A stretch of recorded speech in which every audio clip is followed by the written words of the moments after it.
Εδώ είμαστε, κυρίες και κύριοι, και τώρα φιλοξενώ εδώ στο στούντιο τον κύριο Ιάννη Βακαλόπουλο, που είναι επίκουρος καθηγητής ουρολογίας της Ιατρικής Σχολής του Αριστοτελείου Πανεπιστημίου Θεσσαλονίκης, χειρουργός, ουρολόγος, ανδρολόγος. Κύριε Βακαλόπουλο, καλησπέρα, καλώς ήρθατε. Καλησπέρα, ευχαριστώ πολύ για την πρόσκληση. Να είστε καλά. Ξέρετε, σε αυτούς τους δύσκολους καιρούς έχουμε ανάγκη την ανάταση σε κάθε επίπεδο. Επομένως, έτσι μεταφορικά θα πω, αλλά και κυριολεκτικά, μια πολύ συχνή πάθηση, να την ονομάσουμε τη αισθητική της λειτουργία, για την οποία ήθελα να κάνουμε έτσι μια κουβέντα. Πώς θα την ονομάσουμε? Ναι, ακριβώς. Έχετε απόλυτο δίκιο σε αυτό που αναφέρατε και είναι πάθηση. Είναι ασθένεια. Γιατί μέχρι προκαιρού και όχι πολύ καιρού θεωρούταν ότι δεν ήταν ασθένεια και αυτό είχε σαν συνέπεια να μην έχει και την ανάλογη αντιμετώπιση από τους φορείς υγείας, ασφαλιστικά ταμεία κτλ. Τώρα πια είναι αποδεδειγμένο και το έχουν αποδεχθεί οι πάντες ότι πρόκειται για ασθένεια. Είναι από τις συχνότερες ασθένειες. Σε τι συχνότητα εμφανίζεται? Ναι, δηλαδή? Η αλήθεια είναι ότι είναι πάρα πολύ συχνή. Έτσι. Αν κοιτάξει κανένας μια μελέτη η οποία έγινε στην Αμερική της Μασαχουσέτης και η οποία έχει ορισμένα χαρακτηριστικά πολύ σημαντικά, δεδομένου ότι αφορούσε κυρίως τον πληθυσμό ο οποίος μεγάλωνε, και μεταξύ των υπόλοιπων ερωτήσεων τους έκαναν και ερωτήσεις όσον αφορά θέματα σεξουαλικής λειτουργίας. Πράγμα σημαντικό, γιατί δεν ήταν ένα ερωτηματολόγιο, μια μελέτη η οποία έγινε μόνο για αυτό το θέμα, άρα κάποιος να μην την πάρει στα σοβαρά. Είδε κανένας ότι το πράγμα αυτό είναι πάρα πολύ συχνό και ότι μπορεί να εμφανίζεται και στις νεότερες ηλικίες. Σε ηλικίες 70 χρονών μπορεί να φτάνει το 45 με 50% του πληθυσμού. Αυτό τέλος πάντων που γνωρίζουμε για την Ελλάδα με βάση αυτά τα στοιχεία είναι ότι περίπου 450.000 άνθρωποι, άνδρες, το χρόνο έτσι, παρουσιάζουν κάποια στιγμή αυτού του είδους το πρόβλημα, είτε παροδικά είτε μόνιμα. Θα ρωτούσα, απαντήσατε σε πολλές ερωτήσεις που είχα σκοπό να σας κάνω. Θα πάρουμε διεξοδικά λοιπόν. Ναι. Καταρχάς να ορίσουμε τι σημαίνει αισθητική της λειτουργία. Η δυσκολία στήσης μία φορά, συνεχόμενα, και τι σημαίνει δυσκολία στήσης? Ναι, πάρα πολύ σωστή ερώτηση, ακριβώς γιατί ο κάθε άνθρωπος, και από αυτούς που βλέπουμε στο ιατρείο της ανδρολογίας, έχουν διαφορετική θεώρηση για το τι σημαίνει αισθητική της λειτουργία. Ουσιαστικά ο επίσημος ορισμός αναφέρεται στο ότι ο άνθρωπος πρέπει να έχει πρόβλημα εκτέλεσης σεξουαλικής πράξης για τουλάχιστον 6 μήνες. Βέβαια, αυτό δεν σημαίνει ότι όσοι δεν εμπίπτουν σε αυτή την κατηγορία δεν πρέπει να συμβουλεύονται ή να βλέπουν τον ανδρολόγο. Σαφώς, προφανώς μπορούν να τον βλέπουν για οποιοδήποτε πρόβλημα και ερώτημα έχουν. Αλλά ο βασικός ορισμός είναι αυτός. Άρα, κάποιος που θα έρθει σε εσάς και θα ρωτήσει να πάρει πληροφορίες, θα του πείτε ότι περίμενε 6 μήνες και μετά θα δούμε? Όχι, δεν θα του το πω. Θα του δώσω πληροφορίες από την πρώτη στιγμή. Θα τον ενημερώσω πλήρως. Αυτό το οποίο ανέφερα προηγουμένως είναι ο ιατρικός ορισμός, για να μπορούμε να συνεννοούμαστε και μεταξύ μας οι γιατροί. Αλλά σίγουρα όταν κάποιος έρθει για κάποιο πρόβλημα αισθητικής ή γενικότερα σεξουαλικής λειτουργίας, θα λάβει από την αρχή όλες τις πληροφορίες. Κύριε Βακαλόπουλε, αυτό που θα σκεφτεί κάποιος είναι που ενδεχομένως να μας βλέπει και κάποιος που αντιμετωπίζει το πρόβλημα, το έχει κάποιος φίλος του ή γυναίκα του ανθρώπου πολύ που αντιμετωπίζει το πρόβλημα. Εδώ βέβαια ανοίγει και το μεγάλο θέμα ότι πόσες φορές οι άντρες αποδέχονται το πρόβλημά τους και κοιτούν να βρουν λύση. Το ζείτε αυτό, φαντάζομαι? Πάρα πολύ συχνά. Καταρχήν είναι ένα ταμπού. Πάρα πολλοί κόσμος δεν είναι ενημερωμένος γιατί φοβάται να ρωτήσει. Ευτυχώς με το διαδίκτυο υπάρχει μια ευρύτερη διάδοση. Το πρόβλημα όμως με το διαδίκτυο είναι ότι κάποιος δεν μπορεί να αξιολογήσει την πληροφορία που λαμβάνει. Ως εκ τούτου, το μυαλό του πηγαίνει πάντοτε στο χειρότερο, και αν ντρέπεται να επισκεφτεί τον ανδρολόγο ούτως ώστε να μπορέσει να βοηθηθεί για να αξιολογήσει αυτές τις πληροφορίες που έλαβε, τότε το μυαλό του, πηγαίνοντας στο χειρότερο, τον κάνει κλειστό, με αποτέλεσμα σιγά σιγά το πρόβλημά του να πολλαπλασιάζεται, να επιτείνεται και μπορεί να οδηγήσει ακόμα και στην κατάθλιψη. Όπως το λέτε, γιατί κατά καιρούς και με ψυχολόγους που κουβεντιάζουμε, υπάρχουν άνθρωποι οι οποίοι έχουν αυτό το πρόβλημα, δεν το εκμυστηρεύονται, δεν το μοιράζονται με τη σύντροφό τους, με αποτέλεσμα να απομακρύνεται και το ζευγάρι όταν υπάρχει η σχέση γάμου ή η συντροφική σχέση. Πολύ σωστά. Υπάρχουν άνθρωποι που ούτε καν θέλουν να το παραδεχθούν ακόμα και στη σύντροφο η οποία το βιώνει. Γιατί μιλάμε πάντοτε για το ζευγάρι, δεν μιλάμε για ένα άτομο. Και στις περιπτώσεις αυτές έχουμε τα επακόλουθα που αναφέρατε. Τώρα, τα συμπτώματα μπορούμε να τα περιγράψουμε επακριβώς, γιατί πρώτα αναφέρατε κάτι, ότι δεν μπορεί να έχει ολοκληρωμένη σεξουαλική επαφή, αλλά υποθέτω ότι είναι περισσότερα τα συμπτώματα. Έχει σχέση με τη σκληρότητα, έχει σχέση... Ναι, πάρα πολύ σωστά. Υπάρχουν πολλών διαφορετικών ειδών μορφές. Κάποιοι, για παράδειγμα, μπορεί να μην επιτυγχάνουν την ανάλογη σκληρότητα που χρειάζεται για να γίνει διείσδυση. Κάποιοι, ενώ έχουν επιτύχει τη διείσδυση, μπορεί να χάνουν τη στήση τους κατά τη διάρκεια της επαφής. Σε κάποιους μπορεί να ξεκινάει πολύ καλά η διαδικασία και πριν μπορέσουν καν να έρθουν σε επαφή, να τη χάνουν. Επομένως υπάρχουν πολλές μορφές του προβλήματος και πάντοτε αυτό είναι μέσα στο ιστορικό που συζητάμε με τους ασθενείς μας για να δούμε πού ακριβώς βρίσκεται το πρόβλημά τους. Ανάλογα με το πρόβλημα και αφού εντοπίσετε το ποιο είναι το πρόβλημα, από εκεί και πέρα και τα συμπτώματά του, υπάρχουν ειδικές εξετάσεις για να διαπιστώσετε και την αιτία? Δηλαδή, πόσο ρόλο παίζει η ψυχολογία, θέλω να μου πείτε, γιατί πάντα πολλές φορές το κομμάτι ψυχολογία έχει μια βαρύτητα, και από εκεί και πέρα υπάρχουν και οργανικά αίτια που μπορεί να οδηγήσουν. Πολύ σωστά. Ακριβώς έτσι είναι όπως το λέτε. Καταρχήν, είναι η πιο ψυχοεξαρτώμενη λειτουργία του οργανισμού. Όπερ σημαίνει ότι όλοι όσοι εμφανίζουν αυτό το πρόβλημα, είτε για οργανικούς είτε καταρχήν για ψυχολογικούς λόγους, σίγουρα στεναχωριούνται και αυτό τους κάνει περισσότερο διστακτικούς, επιτείνει το πρόβλημά τους, γιατί κάθε φορά προσπαθούν να έρθουν σε επαφή, στο βάθος του μυαλού τους έχουν την αίσθηση της αποτυχίας, με αποτέλεσμα αυτό το πρόβλημα να αυτοτροφοδοτείται, να αυτοσυντηρείται και να μεγαλώνει.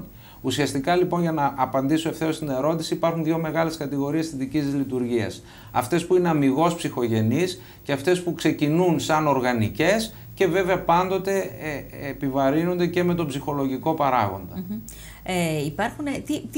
Ποιες είναι οι εξετάσεις που θα κάνετε για να διαπιστώσει σε εισαγωγικά ασθενής ή ο άνθρωπος που έχει το πρόβλημα που οφείλεται οργανικά? Καταρχήν το πρώτο και το βασικότερο είναι ένα πάρα πολύ καλό ιστορικό. Με τη βοήθεια του ιστορικού μπορεί κυρίως να ξεχωρίσει κανένας το τι ακριβώς συμβαίνει. Συνήθως βλέπουμε δύο ηλικιακά γκρουπ. Ένα που αφορά νεότερους ασθενείς και το περίεργο είναι ότι αυτό είναι το συχνότερο.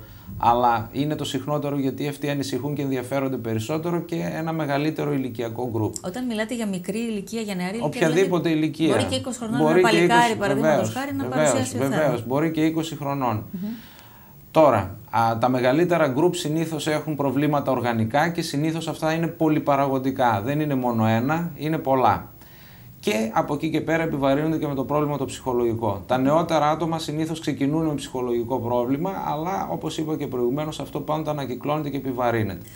Τώρα, όσον αφορά τα οργανικά, επειδή η στήση είναι μια νευροαγγειακή λειτουργία, βλάβες στα νεύρα και στα αγγεία αποτελούν τις κυριότερες αιτίες του προβλήματος. Συνήθως οι ασθενείς έχουν ιστορικό ζαχαρόδι διαβήτη, που είναι μια νόσος. Είναι πολύ συνδεδεμένο με το διαβήτη. Η δική της λειτουργία με το διαβήτη. Ο διαβήτης είναι μια νόσος που βλάπτει τη στήση σε όλα τα επίπεδα. Βλάπτει και τα μικρά και τα μεγάλα αγγεία, βλάπτει και τα νεύρα.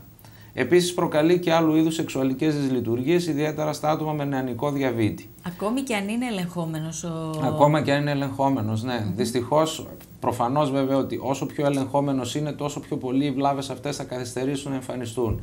Αλλά δυστυχώς, ακόμα και αν είναι ελεγχόμενος, τα προβλήματα δημιουργούνται.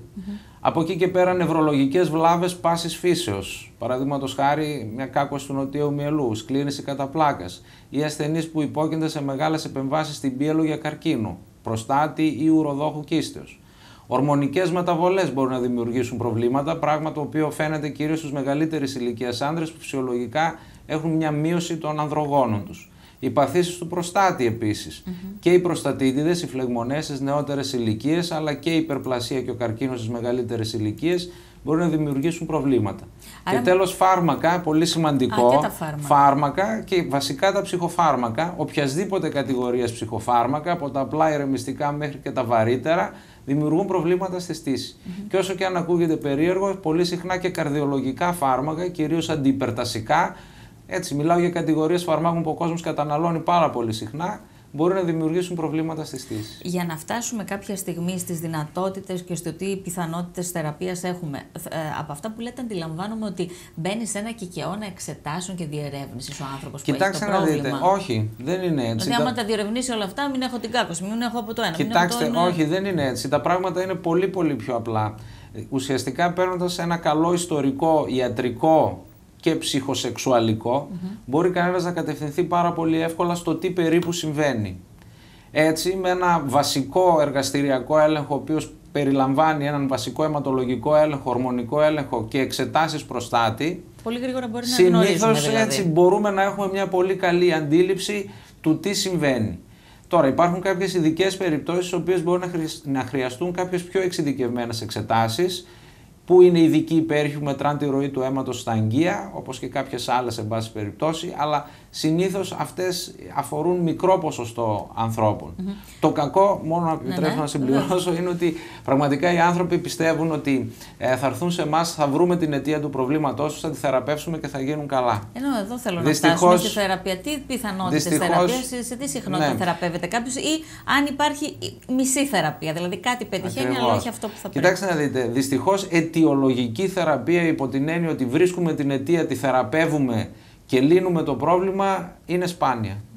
Συνήθως δηλαδή αυτό που μπορούμε να επιτύχουμε με διάφορους τρόπους είναι η λεγόμενη μη ειδική θεραπεία. Δηλαδή μπορούμε να βοηθήσουμε τον άνθρωπο να έχει πάλι στήσει, αλλά με μη ειδικό τρόπο, δηλαδή όχι με αντιστροφή της αιτίας. Σπάνιες είναι οι περιπτώσεις στις οποίες μπορούμε να βρούμε την αιτία και να την αντιστρέψουμε. Εννοείται ότι ακόμη και αν εντοπιστεί πολλές φορές η αιτία και να αποφευθεί η αιτία, πάλι το αποτέλεσμα μπορεί να μην είναι. Το απλούστερο παράδειγμα, έχεις έναν ασθενή ο οποίος έχει αγκιακή νόσο λόγω αθυροσκλήρυνσης. Είναι γύρω στα 65, είναι διαβητικός, είναι παχύσαρκος, καπνίζει, δεν ασκείται ιδιαίτερα.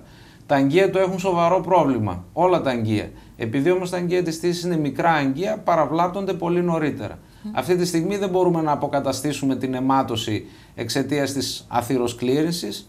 Έτσι, και γι' αυτό ακριβώς το λόγο δεν μπορούμε να διορθώσουμε την αιτία. Μπορούμε να τη βελτιώσουμε δίνοντάς του τις γνωστές συμβουλές των καρδιολόγων, δηλαδή να χάσει βάρος, να σκείται. Αλλά ακόμη και αυτά όλα να τα κάνει δεν σημαίνει ότι θα έχει σαφώς μια βελτίωση, αλλά πιθανότατα να μην μπορέσει να λυθεί το πρόβλημά του.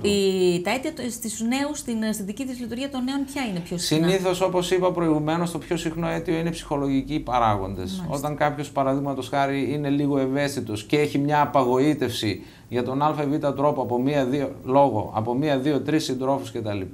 Αυτό είναι κάτι το οποίο μπορεί να μπει μέσα του, να το φέρει βαρέως και αυτό να συνεχίσει κάθε φορά που είναι να έρθει σε επαφή με την ίδια με διαφορετικές συντρόφους, να τον απασχολεί, να τον κάνει να σταματάει, να φοβάται ουσιαστικά και να επιβεβαιώνει ότι έχω αυτό το πρόβλημα. Επομένως να το αυτοπολαπλασιάζει. Με αυτό που λέτε αναδεικνύεται πόσο σοβαρός είναι ο ρόλος ο δικός μας, τη συντρόφου δηλαδή.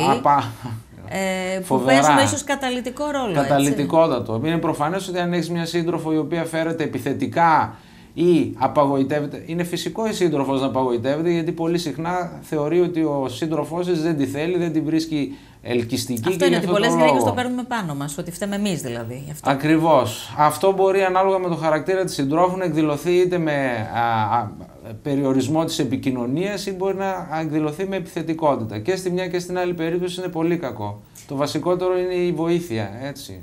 Στις γυναίκες που μας βλέπουν αυτή τη στιγμή και αντιμετωπίζουν το πρόβλημα στη σχέση τους, τι θα συμβουλεύατε? Γιατί υπάρχει ενδεδειγμένος τρόπος που πρέπει να φερθεί μια γυναίκα, ή είστε πολύ κατηγορηματικός? Εγώ όμως θέλω να πω ως γυναίκα και ως ένας άνθρωπος που διαβάζω πάρα πολύ, ότι ανάλογα με το ποιον έχεις απέναντί σου, νομίζω ότι πρέπει να προσαρμόσεις τη συμπεριφορά σου. Δηλαδή, προφανώς. Αν δείξεις την κατανόηση και όλα αυτά, μπορεί κάποιος να εκνευριστεί ακόμη περισσότερο. Προφανώς.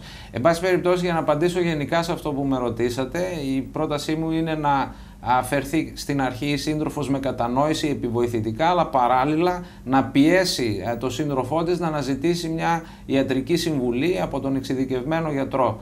Όχι να το καταπιεί κατά κάποιο τρόπο, να απομονωθεί και το πρόβλημα να διαιωνίζεται. Πάμε τώρα στις θεραπευτικές μεθόδους. Είπαμε τις αιτίες δεν μπορούμε να τις αναστείλουμε έτσι κι αλλιώς. Και μέσα στις θεραπευτικές μεθόδους έχουμε όλοι μας και πολλά βοηθήματα που υπάρχουν και το μπλε χάπι και πάρα πολλά άλλα που διαβάζουμε ή βλέπουμε στην τηλεόραση. Ακριβώς. Καταρχήν, το πρώτο πράγμα που πρέπει να κάνει κανένας για να αντιμετωπίσει ένα τέτοιο ασθενή είναι η ψυχολογική υποστήριξη. Και επίσης να τον συμβουλεύσει να αλλάξει τον τρόπο ζωής του προς ένα πιο υγιεινό τρόπο ζωής, όπως ανέφερα προηγουμένως. Από εκεί και πέρα τα χάπια ουσιαστικά, έτσι, με πρώτη σιλδεναφίλη, το μπλε χάπι δηλαδή, είναι αυτά τα οποία ανακοίνησαν το πρόβλημα, το έφεραν στην επιφάνεια και οδήγησαν τόσο πολύ κόσμο να ασχολείται με αυτό το πράγμα. Πραγματικά τα χάπια έχουν πολύ καλή αποτελεσματικότητα, σε ένα ποσοστό γύρω στο 70%. Είναι φάρμακα τα οποία σε γενικές κατηγορίες είναι ασφαλή. Σωτήριο δηλαδή αυτό το χάπι. Ακριβώς, είναι σωτήριο. Ακριβώς είναι σωτήριο γιατί βοήθησε και στο να λυθεί πρόβλημα, αλλά και να εμφανιστεί, να δημοσιοποιηθεί το πρόβλημα και επομένως να πάψουν να φοβούνται να ασχοληθούν με αυτό και οι επαγγελματίες υγείας αλλά και οι ασθενείς και με αυτόν τον τρόπο να βελτιώσουν την κατάσταση.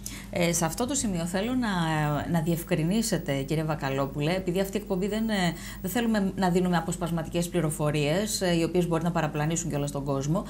Όσον αφορά το συγκεκριμένο χάπι, επειδή γνωρίζω περιπτώσεις που χρησιμοποιείται χωρίς να υπάρχει πρόβλημα δυσλειτουργίας. Ναι, έτσι είναι. Αλλά ακόμη και αν έχει κάποιος και μας ακούει τώρα, είναι στην αρχή ενός προβλήματος δυσλειτουργίας και λέει εντάξει, θα πάρω τα χάπια. Έτσι γίνεται? Δηλαδή, ο καθένας αυθαίρετα πηγαίνει στο φαρμακείο και λέει εγώ θα πάρω τα χάπια και σώθηκα, ή μήπως πρέπει προηγουμένως να υπάρξει μια και εξέταση, ίσως, γιατί νομίζω υπάρχουν και καρδιολογικά θέματα. Προφανώς η απάντηση είναι προφανής. Είναι ρητορική ερώτηση. Προφανώς. Είναι ρητορική, αλλά το κάνουν όμως πολλοί, κύριε Βακαλόπουλε, και καλό είναι να λέγονται.